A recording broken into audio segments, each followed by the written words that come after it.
All right. So I found this post-it. Prepare to be found. This thing's been flying around my apartment like a little yellow butterfly. I go into one room, it's on the bottom leg of the desk near the floor.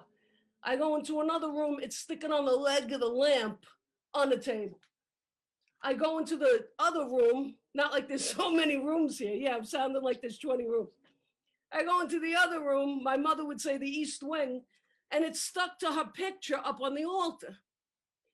And I said to myself, but why did I write this? Because look, that's my handwriting. Prepare to be found. What does it mean? Does it mean, and I forgot for a long time why I wrote it? Does it mean like once I was lost, then now I was found? I once was lost, then now I'm found? Does it mean I'll be lucky in love? Does it mean like Cinderella? By the way, don't you think it's time men walked around on glass and not in shoes but slippers? Yeah, keep all the women not in shoes, in slippers, and not in like leather, but in glass. Does that make sense? This is what we're telling our little girls. It's got to stop. So what does this mean? And then I remembered why I wrote it. Early in lockdown, it must have been, I want to say spring, summer. Two elderly, not elderly, elder to me, queers alone died. And both were left alone, unidentified, one guy for 2 weeks in his apartment, and the other one in a hospital morgue in a freezer for over a month, unidentified.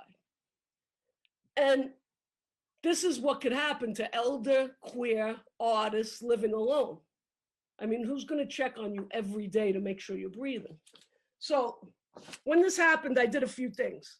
I got one of these. Now, I get these every so often. This says asplenic, and then it's got somebody's number on the back. But, I say every so often because they break, I lose them.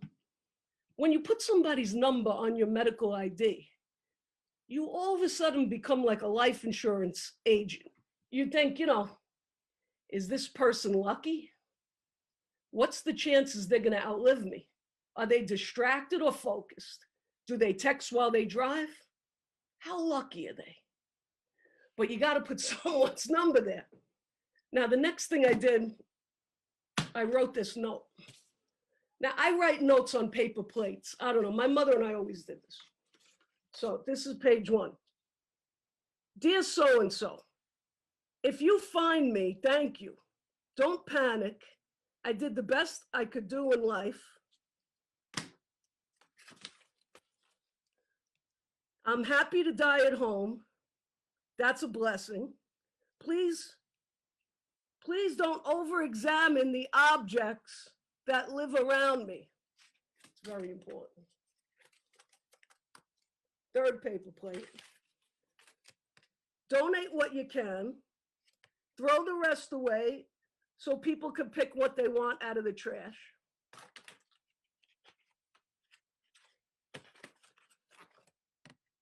Bury me in all cotton and the wool ponchos, hat, and scarves that my mother made that she knitted for me. So this is one of the hats. This is one of the ponchos. This is one of the scarves. There's many.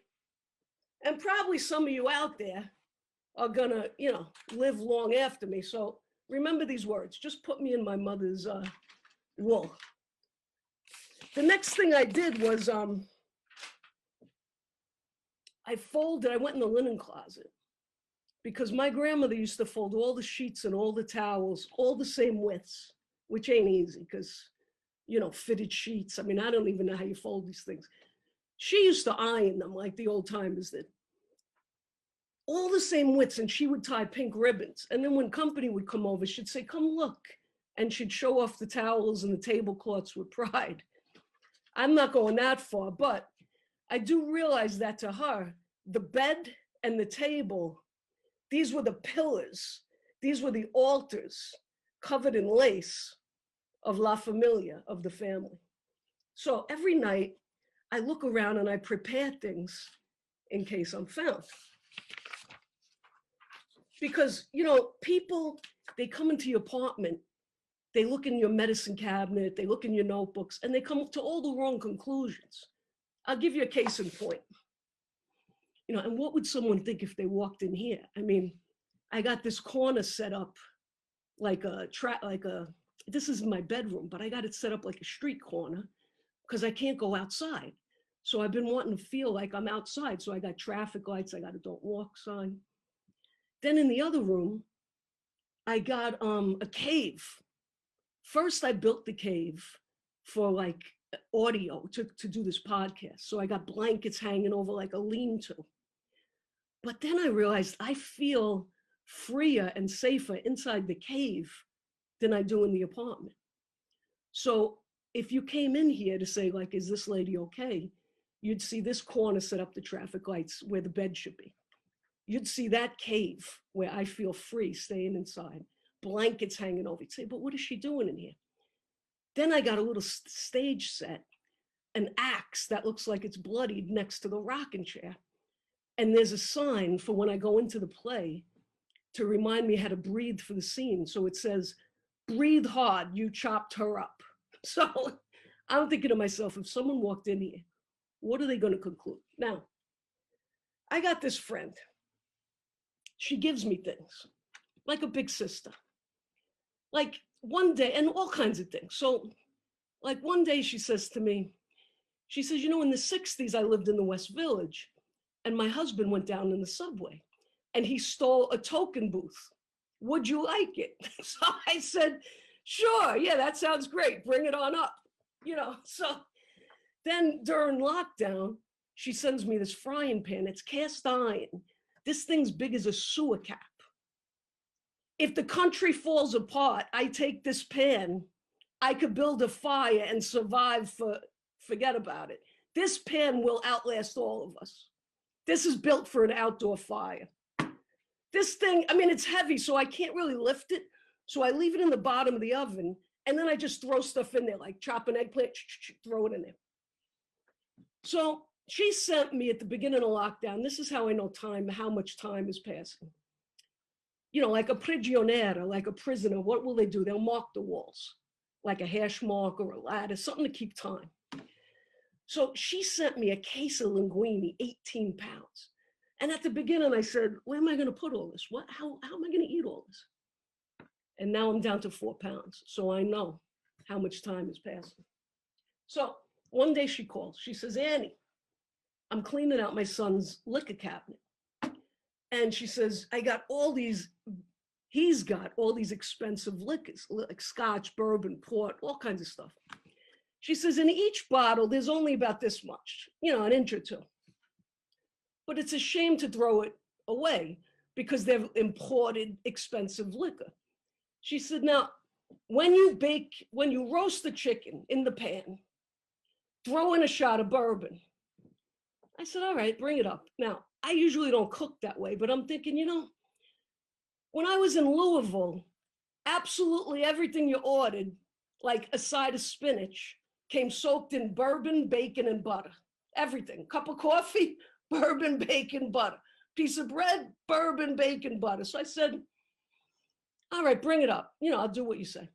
So she brought it up, a big box. There had to be 15, 16 bottles, fancy bottles, like shapely glass, all kinds of bottles. So I did what she said. I roasted a chicken in the pan and I threw in a shot of bourbon. It was delicious. And then she said, look, for the holidays, we'll have a toast. We'll do a FaceTime, pour yourself a glass of the port. You know, again, these bottles got like this much left. So we had a toast and that was very nice. But these liquor bottles, they ended up saving my life. And I'm going to tell you how. One day, a couple weeks after she brought them up, I got a whole wave of post-teenage Hodgkin's disease, radiation, long-term effect induced symptoms all at once. So skipping the details, but one, of the medical, but one, I had to keep my head in traction for hours. A wave of dizziness, a wave of nausea, a drop, like a spike down, a plummet in blood pressure. So I heard my father's voice in my head, and he said, take a hot shower, let the hot water run down your neck and the muscles of your back. So I got in the shower. So now I'm naked in the shower. The nausea overtakes me, so I make a big mess all over. And then the fourth symptom, the airway starts to close.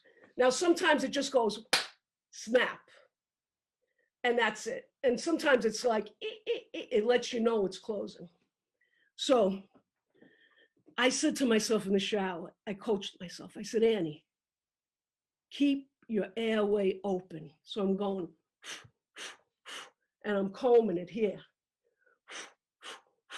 Keep your airway open. Because if your airway closes, you're going to fall down in the tub and hit your head. And if you crack your head in the tub, you're going to die. And if you die, they're going to come in here and see all these bottles of liquor. And then they're going to be on the phone with each other saying, did you know she was boozing it up in there? But she has no money. How'd she buy all this expensive imported liquor? And they're going to get it all wrong. So I kept my airway open, thanks to all those bottles of liquor. My mother had all the answers. She, to check in on elderly neighbors, this was the system. She'd make little presents and she'd leave them on her door, on their doorknobs. So first she'd watch. If she didn't see somebody a couple of days, she'd say, come on, Annie, and would hold hands. I was 12, 13, 14. We held pinkies like this, you know. And she'd put a little present on the doorknob. Sometimes it was these raisin cakes she baked in coffee cans, so they were cylinder shaped. Sometimes, depending on the season, it was either a piece of palm or a Malamars. And then the next day would go back. If that present was still on the doorknob, she'd say, hey, Annie, you better climb in the window. So I'd climb in the window. A couple of times I found people dead or in serious trouble. And I could climb in windows even up until my 40s, third flight. Friends were locked out. I'd find a tree. My eye just goes, you know, like tree, pipe, window ledge, boom. You could get in there, boom, boom, boom, I'm up. And one guy I found between the radiator and the bed, he had like a seizure and a stroke together. So that was a save. That was a good one. Another lady had a heart attack and fell over her cigarette, long, long cigarette, but the fall put it out. That was a good thing too. So every night, now I'm the elder alone, the old elder queer alone, artist alone. So what do I do? And what do you do? I've been barricading myself in at night, barricading the door, barricading the windows because I'm alone. I don't want the intruders coming in. But should I leave a window open in case a kid's got to come in to find me? How do I prepare to be found?